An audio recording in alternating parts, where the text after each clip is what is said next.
موت اچھی اور بری کیا ہوتی ہے؟ اچھی اور بری کیا ہے؟ مصلی پر امامت کرتے ہوئے موت آئی، بظاہر بہت اچھی موت ہے، اور اگر کوئی ایکسیڈنٹ میں مر گیا، 40 ٹکڑوں میں ہو گیا، بہت بری موت لوگوں کے ذہن میں۔ یہ کورونا میں مرنے والوں کو لوگ بیچارے یہی سمجھتے تھے کہ کیا موت ہے بیچاری، 4 لوگ اٹھا نہیں پاتے، ریپ کر دیتے ہیں پلاسٹک میں، اور 4 لوگوں کی نماز پہ اس کو تو دفن کر دیا جاتا ہے، ایسی موت ہے ویسی نہ۔ مرنے کے انداز کو دیکھ کر کے موت کو اچھی اور بری آپ کنسیڈر نہیں کر سکتے۔ ایک بات آپ کو میں بتاؤں، موت اچھی کون سی ہے اور بری کون سی ہے؟ اور جنازے دیکھ کر کے بھی نہیں، جنازے پھولوں سے سج جائیں، لد جائیں، ہزاروں کی بھیڑ ہو جائے، یہ بھی معیار نہیں، کسوٹی نہیں اچھی اور بری موت کا۔ اچھی اور بری موت کیا ہے؟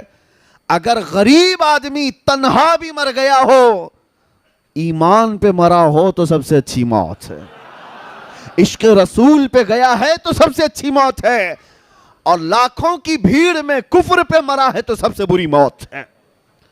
بھیڑ لاکھوں کی ہو اور کفر پہ موت آئی ہے تو وہ سب سے بری موت ہے، اور ایمان پہ مراؤ، ایکسیڈنٹ ہوا ہو، 40 ٹکڑوں میں بدل گیا ہو، اسے چیل کوے کھا گیا ہو، شیر کھا گیا ہو، آگ جلا دی ہو، پانی نے نگل لیا ہو، کچھ بھی ہوا ہو، ایمان پہ مرا ہے تو اچھی ہی موت مرا ہے۔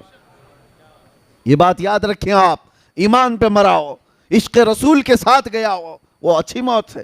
اور باقی اگر ایمان نہیں تھا مرنے کے وقت، پھر چاہے جتنے جلسے جلوس ہو جائے اس کے، وہ کوئی اچھی موت نہیں۔ اسی طرح سے یہ بھی کہا گیا ہے مدینے میں مرنے کی تمنا سب کی ہوتی ہے، لیکن مدینے میں مرنے کے بعد جو فضیلت ہے مدینے میں مرنے والے کی، وہ ایمان کے ساتھ مرے تو فضیلت ہے، ورنہ منافقین کو جنت البقیع سے نکال کر پھینک دیا جاتا ہے۔ یہ بھی بات یاد رکھو آپ، ایمان کی حالت میں جو دنیا سے گیا اور مدینے میں مرا ہے، ارے اس کے کیا کہنے ہیں، ارے وہ قیامت کے دن مومنین کی شفاعت کرے گا۔ میرے آقا صلی اللہ تعالیٰ علیہ وسلم نے فرمایا جنت البقیع کے اس قبرستان سے 70,000 لوگ ایسے نکلیں گے قیامت کے دن جن میں سے ہر میت 70,000 کی شفاعت کرے گی۔ وہ فضیلت ہے ان کے لیے، لیکن وہ ایمان کے ساتھ گیا ہو، عشق رسول کے ساتھ گیا ہو۔ اور اسی لیے ہم تمنا بھی کرتے اللہ تعالیٰ اللہم ارزقنا شہادتاً فی سبیلک و موتاً فی بلد حبیبک، اے اللہ تیرے راستے میں ہمیں شہادت عطا فرما اور تیرے نبی کے شہر میں موت عطا فرما۔ اچھا، ایک صاحب نے مجھ سے سوال کیا تھا کہ شہادت کی بھی طلب کرتے ہیں اور موت مدینے میں بھی، تو اس کا مطلب ہے جنگ ہونا چاہیے مدینے میں، جنگ ہوگی، لوگ ماریں گے تب شہید ہوں گے، مدینے میں جنگ ہوگی، آپ لڑیں گے، آپ کو مارا جائے گا، آپ شہید ہوں گے، تب مدینے میں موت ہوگی۔ دونوں چیزیں ایک ساتھ کیسے آئیں گی کہ اللہ تیرے راستے میں شہادت عطا کر اور موت مدینے میں عطا کر؟ اس کا مطلب جنگ مدینے میں ہونا چاہیے۔ سوال مجھ سے یہ کہا، لیکن میں آپ کو بتاتا ہوں میرے عزیزو، ہر شہادت جنگ سے ہی نہیں ہوتی۔ جو جنگ میں مر جائے صرف وہی شہید نہیں، وہ شہید حقیقی ہے، لیکن اللہ کے نبی صلی اللہ تعالیٰ علیہ وسلم نے شہید کی اور بھی اقسام بیان فرمائی ہیں۔ ہاں، جو ظلماً مارا گیا وہ بھی شہید ہے، لیکن کئی حادثے ایسے ہیں جس میں انتقال کیا ہوا وہ بھی شہید ہے۔ اور کتنی بڑی پیاری بات ہے، یہاں پر شہزادہ مثنیٰ میاں موجود ہیں اور حضور مثنیٰ میاں رحمۃ اللہ تعالیٰ علیہ، جن کو یہ دعا کا مصداق کہا جا سکتا ہے کہ اللہ نے ان کو شہادت بھی عطا کی اور موت بھی مدینے میں عطا کی، دونوں چیزیں ملی ہیں۔ ایک ہے نیچرل ڈیتھ، طبعی موت ہوئی ہو، لیکن ایک ہے حادثاتی موت۔ کچھ حادثے ایسے ہیں جس پر اللہ کے رسول نے فرمایا اسے شہادت کا مقام ہے، تو شہید بھی ہوا ہو مدینے میں اور مدینے میں موت بھی ملی ہو، یہ بہت کم لوگوں کو ملتا ہے، بہت ریئر ہے۔ اللہ تبارک و تعالیٰ وہ قسمت ہمیں عطا فرمائے۔ میرے عزیزو، موت کا تذکرہ میں صرف آپ کے سامنے اس لیے کر رہا ہوں کہ یہ کسی کو وقت نہیں دیتی، کسی کو مہلت نہیں دیتی، اسی لیے آپ یہ مت سمجھنا کہ عمر ہو جائے گی، بعد میں بچے جوان ہوں گے تو میں داڑھی رکھ لوں گا، نماز کا پابند بن جاؤں گا۔ ارے 17 سال کے جنازے نہیں جاتے ہیں کیا؟ 18 سال کے جوانوں کے جنازے نہیں دیکھتے؟ بچوں کے بھی جنازے جاتے ہیں. موت کی کوئی عمر نہیں ہے. ہاں جس کو بڑھاپا مل گیا وہ نعمت ہے. سب کو نہیں ملتا بڑھاپا.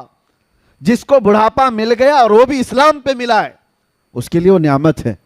بعض لوگ یہ کہتے ہیں نا ارے بڈھا ہو گیا اب مسجد نہیں جائے گا تو اور کیا کرے گا, کام دھندا کیا ہے. تمہیں نہیں پتا ہر بوڑھا مسجد والا بھی نہیں ہوتا, اس کے لیے بھی فضل الہی ضروری ہے. ہر بوڑھا نہیں ہے مسجد کا. کتنے بوڑھے تو 80 سال کے ہو گئے ابھی روز بلیڈ مار رہے ہیں, ان کو ابھی جوان بننے کا شوق ہے روز. اور وہ بوڑھا جس کے بال سفید ہو گئے, حدیث پاک میں اللہ تعالیٰ فرماتا ہے, حدیث قدسی اللہ فرماتا ہے ایسے بوڑھے کو عذاب دینے میں مجھے حیا آتی ہے جس کا بڑھاپا اسلام پہ ہوا ہو. لیکن یہ بڑھاپا سب کو نہیں ملتا کہ ہر کوئی بوڑھا ہو کے مرے گا. کتنے تو جوانی میں چلے گئے. قاری خورشید صاحب امامت کر رہے تھے, مشکل سے شاید ان کی 50 کے آس پاس کی عمر ہوگی, 48 سال کی عمر. جبکہ نظام یہ بتایا گیا 40 سال کے بعد جوانی شروع ہوتی ہے پہلے. اور قرآن پاک میں جو اللہ تبارک و تعالیٰ نے فرمایا وَلَمَّا بَلَغَ أَشُدَّهُ, یعنی یہ جو شدت والی جوانی اس کو 40 سال کا گیا. آپ تمامی حضرات سے میں ایک بات یہ کہوں گا کہ موت کی کوئی عمر نہیں ہے تو پھر کس بات کے انتظار میں ہو کہ کب کریں گے, کل کریں گے, پرسوں کریں گے. جو بات تمہیں بعد میں اچانک آنے والی ہے اس کے لیے پہلے سے تیار ہونا چاہیے. اپنے آپ کو اتنی اچھی حالت میں رکھو کہ کسی دن ملک الموت آئے تو ہاتھ پیر مار کر کے مہلت مانگنے والی نوبت نہ آئے کہ تھوڑا ٹائم مل جائے میں تسبیح پڑھ لوں, تھوڑا ٹائم مل جائے لوگوں کا کھایا ہوا واپس کر دوں, تھوڑا ٹائم مل جائے قضا نمازیں پوری کر لوں. ایسی حالت میں نہ آ جاؤ. اسی لیے ایک آپ کو میں بتا دوں, حدیث کا مفہوم ہے حاسبوا قبل ان تحاسبوا, اپنا حساب کمپلیٹ رکھو اس سے پہلے کہ تمہارا حساب پوچھا جائے. حساب اپنا کمپلیٹ رکھ لو اس سے پہلے کہ تمہارا حساب پوچھا جائے. اور موت سب کی ایک طرح کی بھی نہیں ہے. ایک بزرگ نے بڑی پیاری حکایت لکھی ہے کہ ایک بادشاہ سفر پر جا رہا تھا, شاہانہ کروفر ہے اور بہت سارے تفریح کے لیے نکلے ہوئی پوری جماعت ہے. اچانک راستے میں ایک فقیر آیا اور بادشاہ سے کہا بادشاہ سلامت آپ سے مجھے کچھ بات کرنی ہے. بادشاہ نے کہا یہ میرے آرام کا وقت ہے, تفریح کا ہے, ابھی میں تو پکنک پہ جا رہا ہوں, کیا چاہیے تجھے بول. فقیر نے کہا نہیں نیچے اتر آؤ بگی سے, آپ سے مجھے بات کرنی ہے. بادشاہ نے کہا بڑا بدتمیز فقیر ہے یہ, بادشاہ کو اس کی بگی سے اتار رہا ہے. تو اس نے فوراً حکم دیا وزیروں کو پکڑو اس فقیر کو. فقیر نے اپنا جبہ ہوا کیا, کھولا اور اس کے بعد بادشاہ کو کھینچ کر نیچے اتارا اور کہا پہچان مجھے, میں ملک الموت اسرائیل ہوں, میں ملک الموت اسرائیل ہوں. بادشاہ اب وہ کپ کپانے لگ گیا, پوچھا کہ آپ کیوں آئے.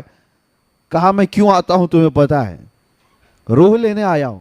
کہا اسی وقت, کہا اسی وقت. کہا اتنا وقت دے دیں کہ میں واپس چلا جاؤں یہ سفر کو ختم کر کے اور اپنی سلطنت کے سارے کام بیٹے کو سپرد کر دوں گا. کہا اتنا ٹائم نہیں ہے تیرے پاس, میں بہت جلدی, ابھی وقت کافی کم بچا ہے. تو اس نے کہا اتنی مہلت دے دیجئے کہ بیوی سے بات کر لوں. کہا وہ بھی نہیں ہے. اس کو تھوڑی سی بھی مہلت نہیں دی گئی, اسی وقت اس کو گرا دیا گیا اور اس کی روح قبض کر لی گئی. جو شاہانہ کروفر کے ساتھ جا رہا تھا اس کو راستے میں اچانک ملک الموت نے روح نکال لی. تصویر کا ایک دوسرا رخ بھی ہے سیم. ایک عالم ربانی ہے پرہیزگار, وہ اپنے گھر سے جھولا لے کر سامان لینے کے لیے باہر جلدی جلدی جا رہے ہیں. عصر کا وقت ہو چکا ہے اور سامان خریدنے کے لیے جا رہے ہیں. راستے میں یہی فقیر آیا, کہا کہ حضور رک جائیے, تھوڑا کچھ بات کرنی ہے آپ سے مجھے. وہ عالم دین رک گئے اور کہا کیا بات ہے, جلدی جلدی بات کیجئے, مجھے گھر سے سودا لینے کے لیے, سامان لینے کے لیے جانا ہے اور گھر میں واپس پہنچا کر مسجد میں اذان ہو چکی ہے, جماعت سے نماز پڑھنی ہے, جلدی آپ بتائیے کیا بات ہے. فقیر نے کہا آپ نے نہیں پہچانا, میں ملک الموت اسرائیل ہوں. اس عالم ربانی نے جھولا پھینک دیا, جو سامان لانے کے لیے جا رہے تھے جھولا پھینک دیا اور کہا کہاں تھے آپ, آپ کے انتظار میں کتنی راتیں کٹ گئی, کہ آپ آئیں گے، روح نکالیں گے، میں رب سے ملاقات کروں گا۔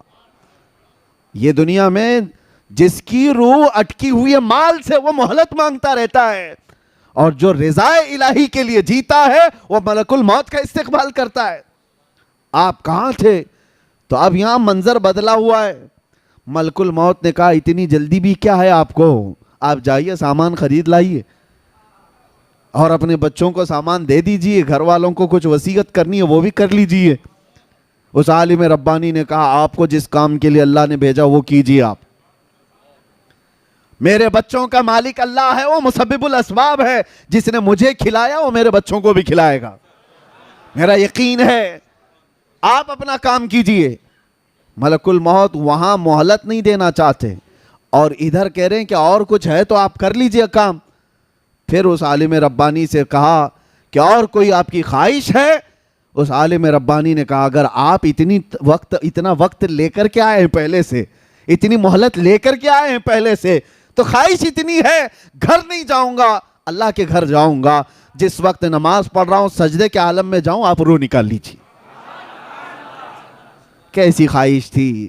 اور اس عالم ربانی کے ساتھ ان کی خواہش کا خیال کیا گیا، وہ مسجد میں نماز کے لیے گئے اور سجدہ ریز ہوئے، ان کی روح قبض کر لی گئی۔ یہ سب کے ساتھ نہیں ہے کہ ہر کوئی چاہے تو اس کے ساتھ ہو جائے، ان لوگوں کے ساتھ ہے جو اللہ کی رضا کے لیے جیتے تھے، دنیا میں اس کی رضا کے لیے جیتے تھے، تو موت بھی اللہ تعالیٰ ان کی پسند کے حساب سے لیتا ہے۔ یہی تو بات ہے میرے عزیزو، موسیٰ علیہ السلام کی موت کے سلسلے میں جو حدیث ملتی ہے وہ یوں ہی نہیں ہے۔ یہاں پر ایک عقیدہ بھی بتا کر کے جاؤں، تمہارا اور ہمارا جو دنیا سے جانے کا منظر ہے وہ الگ ہے، نبیوں کا مقام الگ ہے۔ نبیوں کی روح قبض کرنے سے پہلے ملک الموت اجازت لیتے تھے، تمہارے گھر میں اجازت نہیں لی جائے گی، ہاں انبیاء سے اجازت لی جاتی، لیکن وہ موسیٰ علیہ السلام کی روح قبض کرنے کا منظر تو بہت الگ ہی ہے۔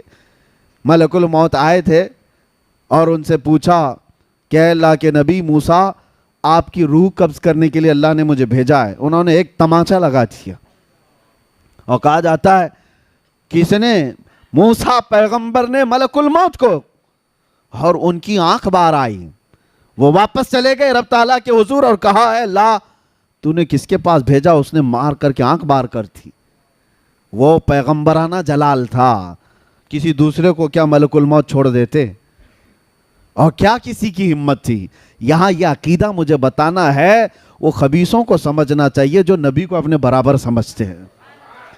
کبھی آپ جو برابر کہتے ہیں بڑے بھائی کے طرح، ہماری طرح بشر تھے، تم بھی ملک الموت کو تھوڑا انگلی اٹھا کے دکھاؤ، پتہ چلے گا تم کو کہاں پہنچا دیا جائے گا۔ وہ نبی کی شان ہے، اللہ اپنے محبوبوں کو یہ طاقت دیا ہوا ہے۔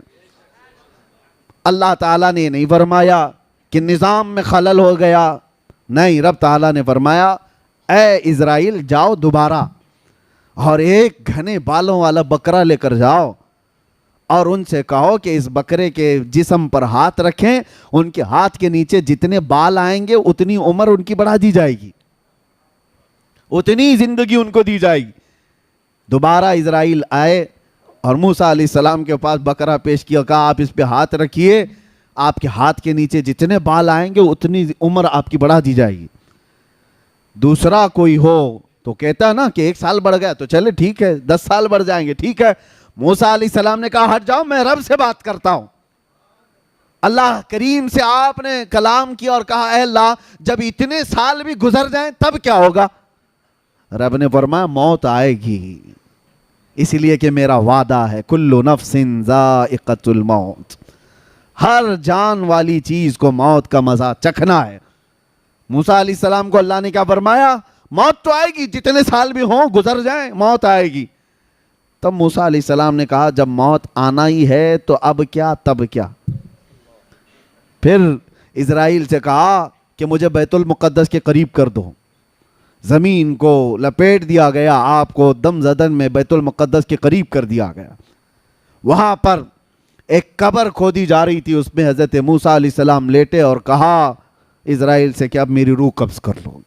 یہ شان ہے نبیوں کی کہ ہر ایک کی موت اس طرح سے نہیں آتی ہے، کچھ موتیں وہ ہیں، اسی لیے موت میں بھی درجات ہیں۔ موت میں درجات ہیں.